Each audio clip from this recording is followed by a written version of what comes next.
10. Forward reading, wala. Reverse reading, wala.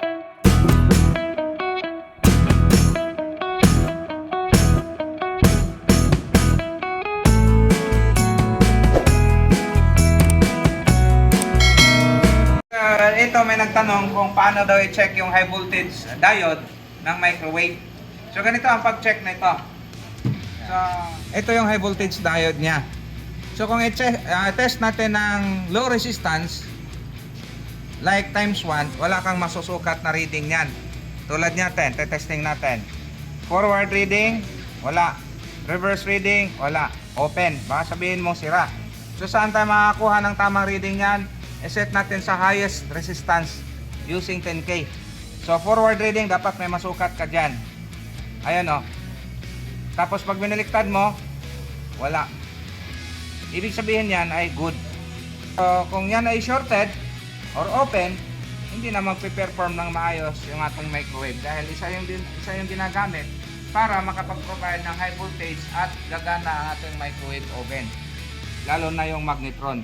So wala. Reverse, wala. Bakit wala? Sira. Dapat meron yan. Meron ba to? Wala pa rin. Oh.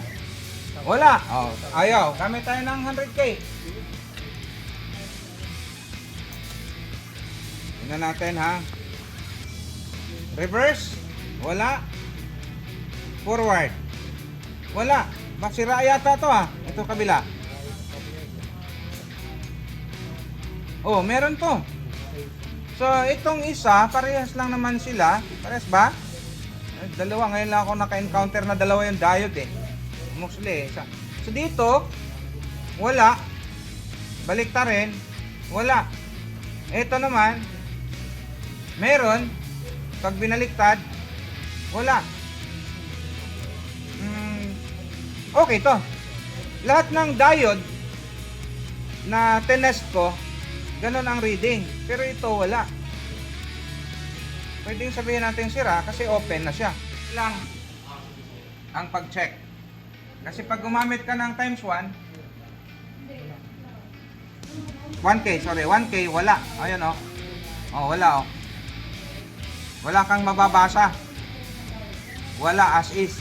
Times 100 lalo na. Kaya sa 10K ka lang makakatagpo ng reading. Yan, forward at saka reverse. Kung meron kang times 100, ito, times 100K. Makakuha din to sa 100K.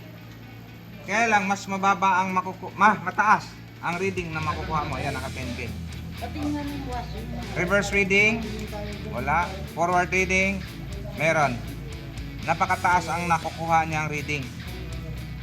Pero dito sa 10K, napakalinaw yung reading na makuha niya. Okay, so ganun lang ang pag-check ng high voltage diode ng microwave oven.